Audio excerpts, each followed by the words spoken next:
Hey guys, Richard Blaine here. Thanks for stopping by my Mr. Easy Knife channel tonight. I know many of you are accustomed to me cooking, but this is my new channel, Mr. Easy Knife, Knife and Gear Reviews. And this is my first video for the new channel. And I want to welcome you. I want to thank you for stopping by. Tonight I'm going to be reviewing a quintessential one-handed tactical folder. Tonight I'm going to be reviewing the Ernest Emerson CQC7. I'm going to be discussing a little bit of its history, a little bit of its creation, a little bit of its background, okay? This, in my opinion, is one of the quintessential knives in the one-handed tactical folder market. Prior to the Emerson CQC7, okay, one-handed folders were fairly straightforward and simple, and the Emerson is very simple, but with the creation of this CQC7 model for the civilian market, it changed the look, the feel, the direction of the tactical one-hand folder. It changed it for forever.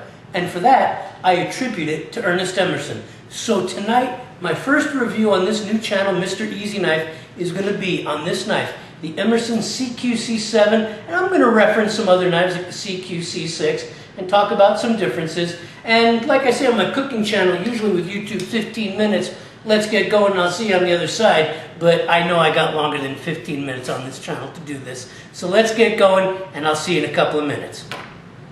Alright guys, so let's start the review. Okay, this is a modern day CQC7. And the only reason that I'm showing you a modern everyday CQC7 is because I don't happen to have a Benchmade 970 on hand in my collection. But they're both pretty close. There are some differences, and I thought I would cover that, okay? So let's go back in time, okay? The original Benchmade 970 Specwar, okay, CQC7, that's how the knife was labeled on the back of the blade at Benchmade, okay?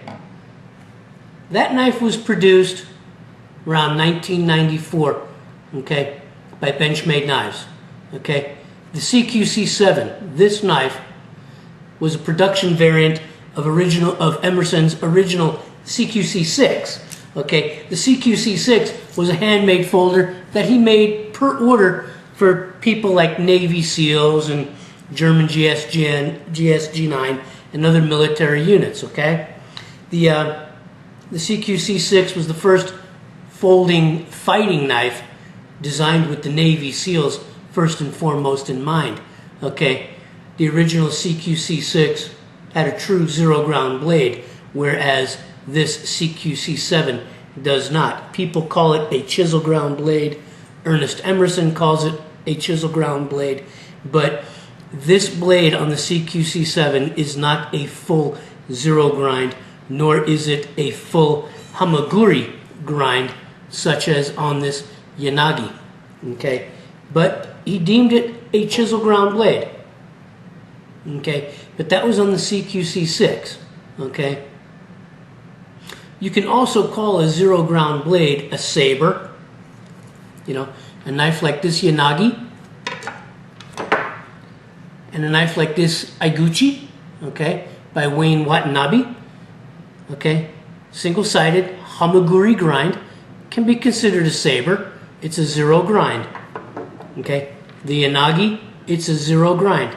This can be called a saber as well. Here's your shinogi and a zero grind.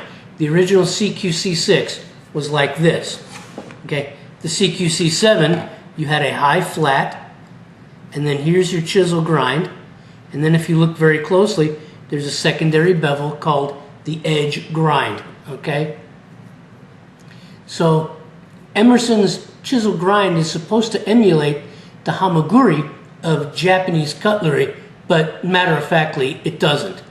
The CQC7 970 by Benchmade, the Specwar, was 8 inches overall with a 3 1/4 inch tanto-style blade or chisel blade, okay, ground according to Emerson. It was bead blasted, okay. It was made with a tanto contour tip, okay. Okay. It used an ambidextrous thumb disc instead of a stud that was held in place with a slotted screw.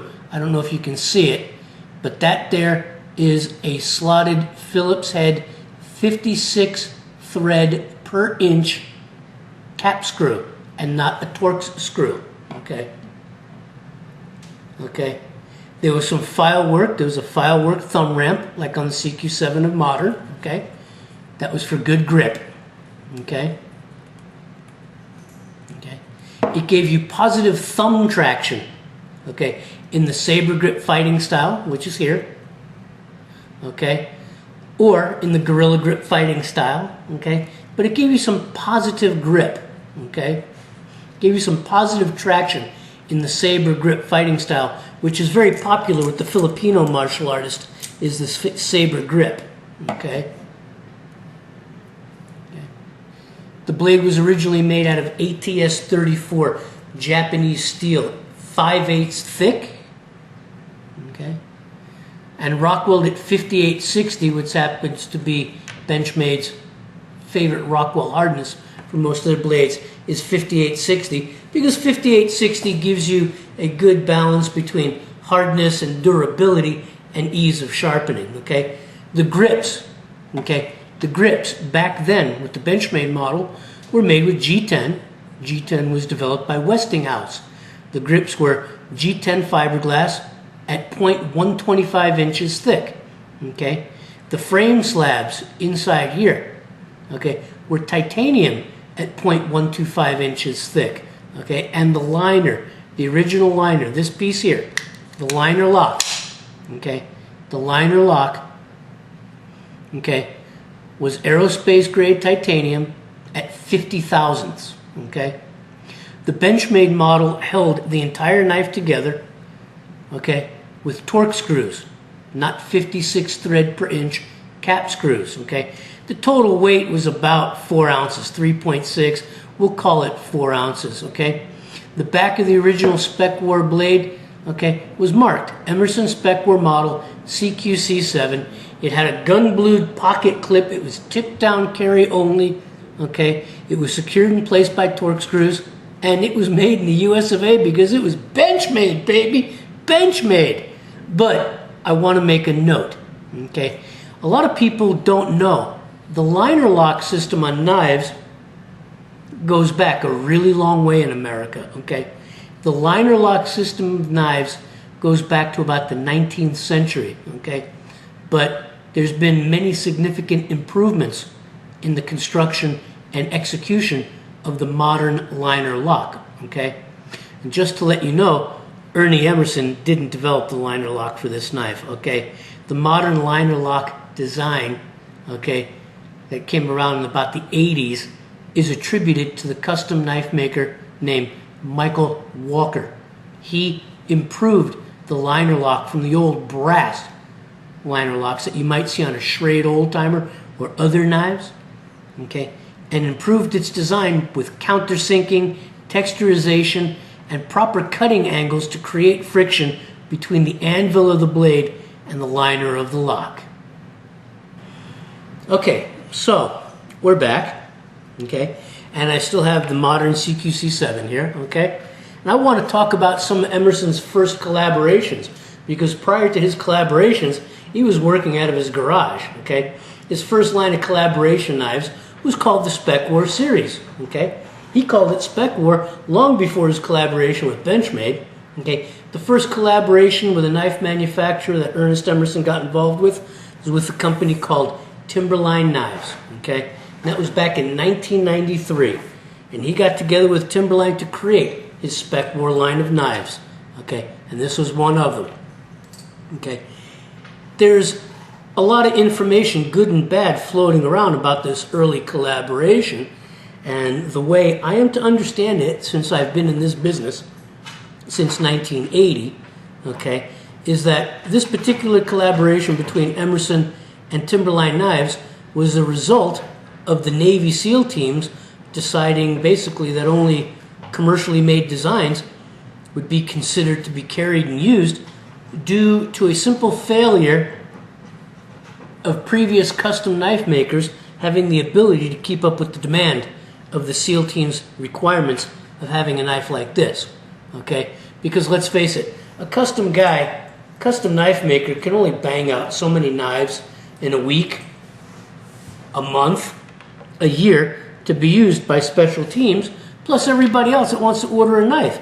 The commercial factories bang this stuff out with precision, hour after hour, day after day, week after week, month after month, and year after year. So Ernest got together with Timberline to bang these puppies out because the demand by the military units like Navy SEALs and British SAS, it was going through the roof. Okay? But I can't quite verify that. But as long as I've been in this business, that is the story that's gone around. Okay? But it sounds right to me. Okay? Custom makers get backlogged, and that's the way it is. So Emerson was gearing his tactical folders toward military use, such as with Navy SEALs and Army Special Forces. In the late 80s, the SEALs were buying and using custom fixed blade knives by a guy known as Phil Hartsfield. Now, some of you guys that are as old as I am, and I'm 50, will know who Phil Hartsfield is. Some of you younger guys coming up, you ain't gonna know who Phil Hartsfield is, okay? But at this time in history, the SEALs were buying and using the fixed blade knives that were being made by Phil Hartsfield, okay? Phil Hartsfield, he's most well known for his outstanding katanas. He made katanas out of retempered A2 tool steel. He also happened to possess a red sash from the Toro Dojo of Japan, and he was a qualified swordsmith. And, you know, with his katanas and fixed blades, they were made out of this the way he had a way of hard tempering A2 tool steel, okay? Hartsfield was the first maker, he was basically the first maker of note to use the now famous Tanto chisel design. Everybody thinks, whoa, Ernie Emerson, man. Ernie Emerson invented this chisel. Woohoo, this is an Ernie Emerson design blade. Okay, let me set you straight, okay? Ernie didn't know anything about this blade style, okay? He's an accomplished knife maker. He's an accomplished custom knife maker. But at this particular time in his career, he knew nothing of this style blade, okay? He knew nothing of it. And if he did, he wasn't making anything with it, okay? Hartsfield was the first maker of note to use this now famous chisel ground blade, okay? Hartsfield called them zero ground, and that's exactly what they were. They were zero ground, like this yanagi. You have your high flat, this delineation point called shinogi, okay, and your primary grind that went all the way to the bottom, okay, and is a zero grind. There is no secondary grind, and of course is perfectly flat on the back, such as this CQ7. Here's your high flat. This is your chisel grind, your primary, and if you look very closely, there's a secondary grind. Emerson calls this edge grind because that's what it is. And if you flip the knife over, it's flat on the back, just like the Japanese yanagi, okay? But this yanagi has a zero grind like the original CQC6. The CQC6 didn't incorporate this westernized secondary bevel or edge grind, as Ernie calls it, okay? Hartsfield was the first guy to promote and sell this style of blade without the secondary to the SEALs, okay?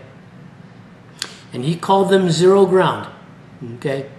Now, supposedly, zero ground blades like this yanagi and zero ground blades like this Iguchi by Wayne Watanabe, okay, they don't suffer from something called drag when you cut, okay, as does knives that are ground in the V style. Well, I can tell you this right now, that when you have a knife that's flat on the back and that has a zero grind in the front, okay, a saber, okay, a chisel, whatever you want to call it, hamaguri is the correct word, hamaguri grind, that there is less drag with a single-sided edge than with a V grind having to push its way through something. I can attest to that, okay? It's called drag, and V ground knives do suffer from it, Okay. Emerson, he was so enamored with Phil Hartsfield. He was so enamored with Hartsfield's level of excellence in making knives that one day he asked Hartsfield for permission to use this style blade on his folding knives. And Hartsfield looked at him and said, yeah, go for it. So basically, Hartsfield gave Emerson his blessing to use this style blade, or basically this style blade, on his tactical folding knives, okay? Okay, with the popularity of the Hartsfield fixed blades, the Navy SEAL members eventually came to Hartsfield and asked if he would make a compact folding version of his chisel ground blades, okay? Zero ground. If he would make a folding version of his zero ground blades, his hamaguri grind, if he would make a folding version for the SEAL teams. And guess what happened? Hartsfield said, I don't make folding knives, okay? Okay, I make fixed blade knives and I make swords, okay? So what did he do? Hartsfield told the Navy SEALs to go look up Ernest Emerson because he doesn't make fixed blade knives, okay? So he sent them to see Ernest Emerson. All right, let me tell you something, okay? Let me tell you something. I've been in this business 30 years. I've seen people come and go. I've seen manufacturers come and go. I've seen custom makers come and go. Let me tell you something, okay? When Phil Hartsfield told the Navy SEALs that he doesn't make folding knives, okay? He told them to go see Emerson, okay? That's the day that changed Ernest Emerson's life forever, okay? If Hartsfield made folders, Ernie would be flipping hamburgers in Omaha, okay? But Hartsfield said, go see Emerson, he makes folding knives. That was the best day in Ernest Emerson's life, and I hope every day he kisses the stone and thanks Phil Hartsfield for doing that, okay? It helped Ernest Emerson create what we call the modern military tactical folding knife. So the SEALs went to Emerson to discuss the requirements needed for the folding knife. And the Navy SEALs had some very particular requirements, okay? The knife had to be corrosion resistant. Well, that's not going to happen because no matter what kind of steel you use on a knife, if it gets wet and it gets exposed to the elements long enough, it's going to rust. Unless, of course, you were using Spyderco H1 steel, but H1 hadn't even been developed yet. But the Navy SEALs wanted the knife to be as corrosion resistant as possible, so Emerson put a black coating on the blade. Okay? And Benchmade put a black coating on the blade. But remember, no stainless is perfectly stainless. It all corrodes at one point or another. Okay? The knife had to be easy to clean in the field. Okay? And it had to be easy to disassemble in the field if you needed to do it. Well, the CQC7 is nothing short, okay, of easy to clean because it's completely exposed. You can blow it out with your breath. You can rinse it out with water. It's easy to clean, okay? It's easy to clean, all right? It's also easy to disassemble if you want to disassemble it, but really, it's not necessary, okay? Along those lines, the knife had to have some tough specs. It had to be a compact weapon, and it had to be a daily working tool at the same time. Okay, so it had to be a weapon, and it had to be a working tool in the field for cutting chores, and it had to be good in close quarter fight. Okay, so it had to be good in many different grip styles. Okay, it had to be ergonomic. It had to be comfortable in the saber grip. Okay, it had to be comfortable in the reverse. It had to be comfortable in the reverse saber grip. It had to be comfortable in the gorilla grip forward. It had to be comfortable in the gorilla grip reverse. Okay? It also had to be comfortable in the inverted blade position, straight up. And the CQC7 met those demands. Okay? So, eventually, the knife that Emerson created was called the Viper series. And this knife happened to have been the 6th in the series that incorporated this Hartsfield style chisel tanto grade blade type. Okay, Emerson's protos were designated the Viper 6, okay?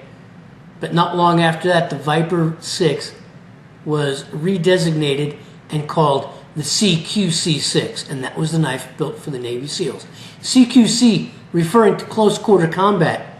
This knife, the CQC6, for which I don't have one, because my buddy Warren over at Jackal Tactical had to go make a deal with a guy in California tonight, so I didn't have a CQC6 to use. And that's cool, Warren, because when you get back to Vegas, you're going to be occupying a piece of the Nevada desert, okay? And don't worry about your wife and kids. They'll be well taken care of, if you know what I'm talking about, punk. But anyway, now Warren's a good guy. He's been a customer of mine for about 15 years. And the only other guy I know that knows more about Emerson knives and Emerson history is him. And if it wasn't for the fact that he had a lovely wife and kids, he would be occupying a piece of the Nevada desert. But we're going to let it slide, okay? So the CQC, referring to close quarter combat, this was the knife that was finally accepted by the Navy SEALs for use as their compact folding fighting knife. Okay. Eventually the CQC6 was being used by all types of military units. I'm sure some of the knives being sold, and of course some of the knives being given away as a matter of good marketing, because all great manufacturers of knives and all great custom makers of knives have given their knives away to military units and tactical teams in return for great stellar reviews and possibility of articles. It's all marketing, man. I mean, believe me, it's all marketing, okay? Okay. All the great makers have done it. All the great manufacturers have done it, okay? So Emerson got his knives to be used by Navy SEALs, British SAS, Special Air Service, tough bunch of dudes. The GSG-9 of Germany, and some Army Rangers, okay? So he was getting it out into military use, and at the same time he was getting it out into the mainstream. Alright guys, I know you're sitting here looking at a knife, and I hate doing these kind of reviews where all you see is the knife and the hands. You don't need to see my face, but hopefully I'm offering you some really good information. So we're going to continue on.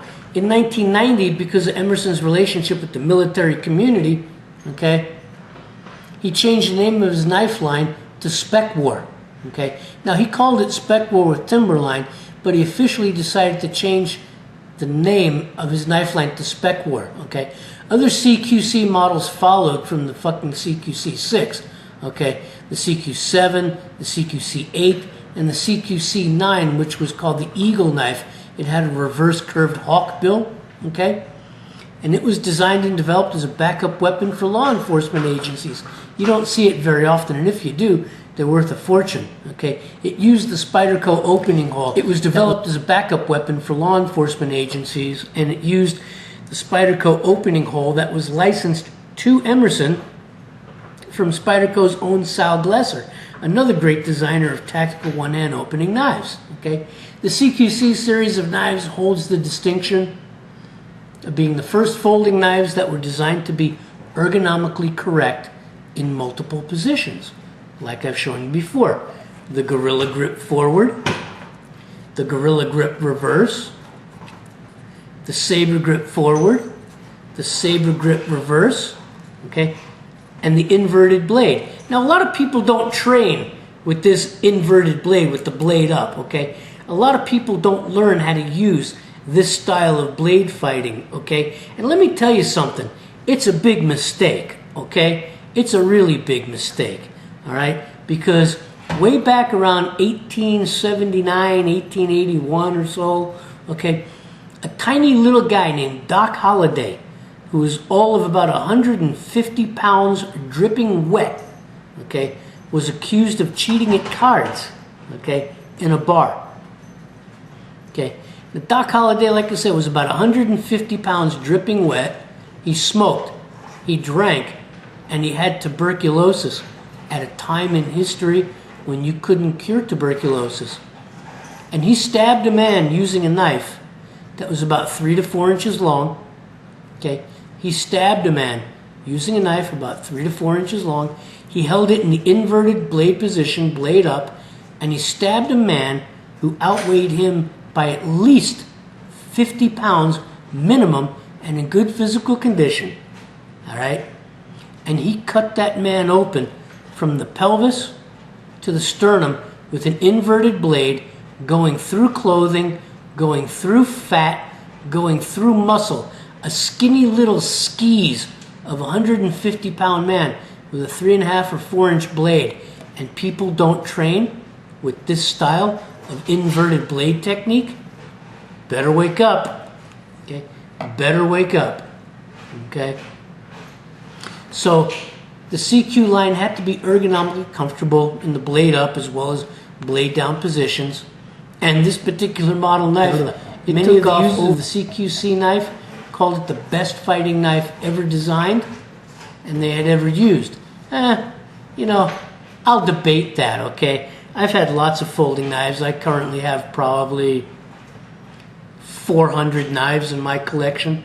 All kinds of folding knives, practical, tactical, military. I don't know if I would call the CQC7 the best folding fighting knife ever designed or ever used, but it's decent. I can think of other knives. I don't totally agree with the statement. Okay, the best knife ever designed, because in my opinion, I feel that this was done because of marketing. Okay, called it, you know, people call it the best folding fighting knife. In my opinion, that's done because of marketing. All right, there have been lots of great tactical fighting knives, folding and fixed. My personal favorite happens to be a kukri or a parang, but that's besides the fact. Okay. While Emerson was not the first knife maker to build what is known as the tactical folding knife, okay, Emerson was one of several knife makers who popularized the concept of the handmade tactical folder, okay, back in the 80s. I'll say again, though, that Emerson CQC6 and CQC7 knives did, however, pave the way for the look and feel of the modern tactical fighting knife folder. And this look and feel has been copied by so many, it's just ridiculous. I'll attribute Ernest Emerson as being the forefather, okay, of this modern military look and feel in tactical one-handed knives. Like Ernest Emerson says in his philosophy, it doesn't matter if the design is old or new. The fact of the matter is that a design is a good design whether it's old or new, period. Okay? It was such a good design that Richard Marcinko, who happens to be the founder of the United States Navy's now famous SEAL Team 6 and author of the now famous Rogue Warrior series of novels, started using Emerson's knives in his novels. Okay? They began appearing in the Rogue Warrior series, which I'm sure helped boost the popularity and exposure for both gentlemen, you know, and helping to fuel the interest in the knife to collectors that were just beginning to collect this new military and tactical style look in knives. Okay? Emerson's knives also began being seen on television shows like the old Navy SEALs television show back in the late 90s. Okay? The scripts were written and the actors were purposely using phrases like "get out your Emerson knife" and "get in your Emerson fighting stance." Okay? I think this was done as part of the agreement between Emerson and the studios for Emerson supplying versions of the knife, the CQC7, in return for showing the knives prominently and prominently using certain phrases associated with the knife, like "get in your Emerson fighting stance." This was just more smart marketing by Ernest Emerson, and his folders kept on gaining in popularity. Okay, in my opinion, it helped to take the knives to a bigger, it helped get the knives to take a bigger hold in the consumer marketplace for one-handed tactical folders. In my opinion, Ernest Emerson is a master marketer, or he hires master marketers, okay? But he certainly knew something of what he was doing, which is this knife. This review brings us to the modern Emerson CQ7 review, okay? The CQC7 from Emerson Knives is still by far the quintessential design that started the military tactical folder movement, okay, in the cutlery industry. Emerson Knives and his customs are some of the most sought after folding knives of all time. Okay, it's this razor sharp chisel ground knife that has become the standard by which many other one-hand tactical knives are now judged. Okay, his designs are some of the designs that revolutionized this entire cutlery industry. Okay, every knife company has their version of this knife out there, but they all basically fall really short when compared to the real deal of this particular kind of knife. Okay, the CQC7 has a black or satin finish blade, partially serrated. Okay, it comes in either a tanto or a drop point with the chisel grind, blackened, partially serrated. Your basic specs: overall length is 8 inches. The blade length is about 3.3 inches. Today the steel is crucible made 154 cm, rock welded basically 57 to 59 for ease of sharpening. The blade thickness of this blade here at the spine is 5/8 of an inch. The blade edge is Emerson's chisel, and once again I will go over it again. This is not a true quote-unquote chisel. This blade is a westernized chisel, okay? And what I'm talking about is here. This is your high flat, and then here, this is your chisel, and if you look very close, you will find an edge grind, okay? And Emerson even talks about that in some of his interviews, okay? But this is not a true quote-unquote chisel, nor is it a quote-unquote zero grind like this Yanagi, okay? This Yanagi has a high flat, a shinogi, okay, and a chisel grind all the way to the bottom, which is zero, no micro bevel, no westernized edge grind. That is a true quote-unquote chisel or hamaguri grind. Just as with this Iguchi by Wayne Watanabe, here's your high flat, and your grind here is a total zero grind all the way to the bottom, hamaguri, no edge grind. The Emerson, on the other hand, has a very slight chisel grind here and a westernized edge grind. So it's not a true hamaguri, okay? It's not a true hamaguri, okay? As I said, it's available in a tanto, it's available in a drop point chisel, okay? Comes with either a plain edge, partially serrated, either black or satin. The basic hand length is 4.65 inches long. The lock, okay, the lock is aerospace grade titanium at 60 thousandths thick, okay? 60 thousandths of an inch thick, okay? The pre-2007 liners were only 50 thousandths thick, okay? Okay, the frame of the knife, the liner lock side here is aerospace titanium, okay? The other side of the frame here today is now 300 series stainless steel as of 2008. Prior to 2008, the right side of the frame was still aerospace titanium, and I think that he got rid of the titanium on this side to save money and replaced it with the 300 series stainless. Okay, the stainless here is going to be heavier than the titanium, but it's also going to be cheaper. Your average weight, 3.8 ounces, roughly 4 ounces. Okay, the knife features G10 slabs developed by Westinghouse. They're 0.125 thick. It's basically used because G10 is basically impervious to most solvents. Okay, the G10 slabs are held in place, okay, by two 56 thread stainless steel slat head cap screws and not Torx. Okay, so basically it's a fairly simple knife, very well built, simply built. So now what I want to basically talk about is some pros and cons to this knife. Okay, in my opinion, the chisel grind of the CQC7 is Emerson's signature blade style. This blade style here, okay? For those that are unfamiliar with the blade type, it is as it sounds, okay? It is supposed to be a chisel, like this Yanagi, like I've shown you many times before, okay? But basically what it is a high flat, a chisel grind, and then an edge grind, okay? It's supposed to cut like a chisel, but it really doesn't, okay?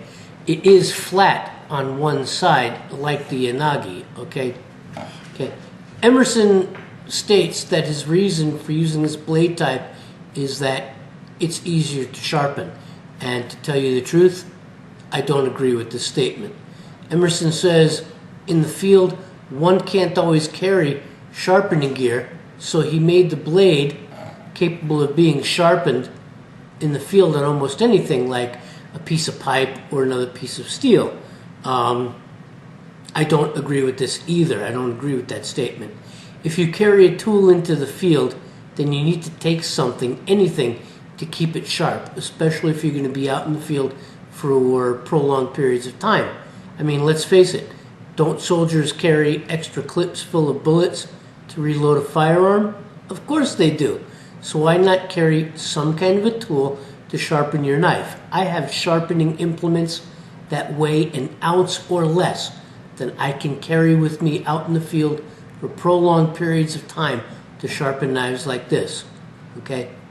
Emerson says you can sharpen his grinds on something like a piece of pipe or another piece of steel. Well, to tell you the truth, I can do that with an edge like this or a V grind. Any edge I can touch up on a piece of pipe, a piece of glass, or another piece of steel. So there's nothing special about his edge grind, okay? You can do that with any kind of knife grind, okay? One issue with the chisel grind is it's hard to get a straight cut, okay? If you read any of the reviews of guys that have done cut tests with this particular blade style, when they cut, the knife drags to one side or the other, whereas with a V grind, it cuts right down the center. So is this an effective cutting edge? I don't think so. Is it an effective stabbing grind? Oh, absolutely. Absolutely, okay? But you can't get a straight cut out of it. The blade tends to drift toward the chisel side of the knife. So if you're going to use this knife for long and precise cuts, you might want to consider working with a V grind knife, okay? Let's talk about some other pros and cons. Is the CQC7 well built? Yeah, it's well built. Is the CQC7 a good EDC? That's questionable. Is it a good EDC for the average Joe? Absolutely not. Okay, no way. Okay, it's limited in scope of use. Okay, is the CQC7 a good EDC for military personnel, law enforcement? Yeah. They're not working with it the same way a guy would work with a knife in a camping or hiking expedition kind of way. So yeah, for military and police personnel, fine. Yeah, it's good. Okay. Is the CQC7 made out of quality materials? Yeah, for the most part it is. CM154 steel, Westinghouse G10, aerospace grade titanium. Yeah, it's made out of decent materials, okay? The price, well, you know, to tell you what, the full MSRP on a CQC7 is $193.95, and is that a decent price for this knife? No. As a matter of fact, I think that price, full MSRP, is too high for this knife. I can buy knives by other manufacturers, Benchmade, Kershaw, Spyderco, okay, for less money with tougher lockups, okay, tougher locking mechanisms and better steels than this CQC7. So is a CQC7 high priced? Oh yeah. Would I spend $193.95 on this knife? No, absolutely not. Too high. There are better knives out there for the same or less money. Is it the #1 hard use knife in the world? No, not even close. Okay, not even close, not even by a long shot. I've been in this business since 1980, and if I think that this is the #1 hard use knife in the world, I shouldn't even be in the cutlery business. Is it the #1 hard use knife in the world? No way, not even close. I could ramble off 24 other knives out there by other manufacturers or custom makers that I think are harder use than this knife. But that's only my opinion. You know, some people might agree with it, some people might not agree with it. But this is my first review. This is my review on the Emerson CQC7 with a little bit of tidbits for the CQC6 and some history. I hope you enjoyed it. I'll see you on my next video. I might be doing some flashlight reviews on my next video. So I hope to see you here. Take care.